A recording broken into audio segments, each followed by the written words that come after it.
I've been playing these incredible Star Wars games recently, and it really inspired me to practice making my own scenery with my Metaquest headset and my favorite sculpting app, Shapelab Max. I mean, look at these environments. It really feels like you're somewhere across the galaxy. I've been playing Star Wars games for a very long time, and I love exploring them and getting really close up to see how they were made. And I've always wondered how I can make my own scenery. So let's do some rocks together with a low number of polygons. Understand that there are many ways to create your own rocks.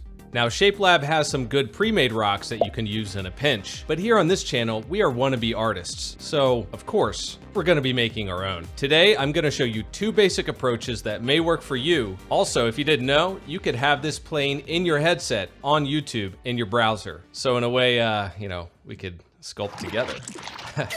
The first rock I'm gonna show you how to make is a smooth, cooled magma-looking boulder. Using a sphere, bring up the poly mode and select the move tool. Adjust the strength and fall off to your liking. Rocks have sharp edges, so I will try out the cube-shaped move tool. You can select default or elastic mode. Play around with this and adjust your settings as needed. I'm really liking the way this is turning out, and my brain is getting a dopamine hit with every detail that emerges here. Turn on wireframe and see what is happening. I can't tell you how much I love this. Feel free to smooth off any rough edges or keep them in. It's your choice. That is a fantastic looking piece of chewed bubblegum. In scene mode, go to the templates and let's add this shape to our custom shape library and our stamp library. And there it is. Now let's try something more rough. Something you would find in a rocky desert. First, bring up the scene mode, and in the Create tool, choose any shape you want. Notice on the far right, there is a prism option, where you can create anything from 3 to 8 sides. I chose a hexahedron.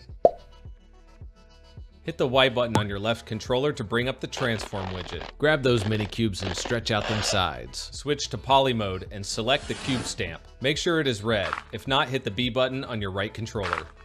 Red means subtract. Size it up and start chopping away until it looks like a big rock. This looks like a big one you would find somewhere in the mountains. I'm sorry, I meant mountains. Or is it mountains? Let's turn on wireframe and check out the polygons. We can try and simplify this to clean it up. This rock is almost 3,500 polygons, which is a bit too much for this simple of a shape. So let's try to decrease that using the context menu with quad remesh with a target under 1,500 polygons. See how low you can get away with. Well, that was quick and it looks pretty good. Bring up the transform widget again and let's stretch it out. Yeah, I like this better.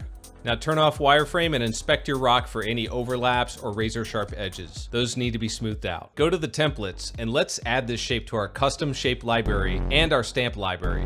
Now we can add these two rocks along with another rock I made. Let's paint these with the same simple 3-color dark to light paint technique that you've seen in my other videos. Right?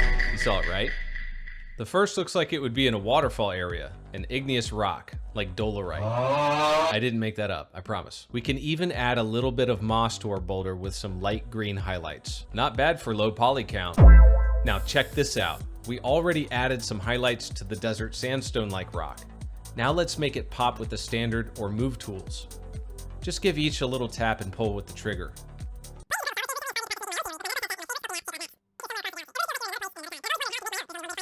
See the contrast it's starting to make? Pretty cool, huh? So there you have it. 3 different rocks, 3 different styles, with the same 3-color paint technique. Painting in VR is great practice with color theory and your approach to airbrushing real-world 3D printed miniatures and things like that. So I highly suggest you don't skip this feature in Shapelab Max. Great job. We just made 3 desk paperweights. Or is it iPad weights? Y'all are making me feel so old. Stay tuned because we're gonna take every single one of the skills we learned in this video and we're gonna transfer that to the next video where I'm gonna show you 2 different approaches to making waterfalls that you can 3D print and use in your wargaming or whatever else you wanna do. The world could always use a few more paperweights.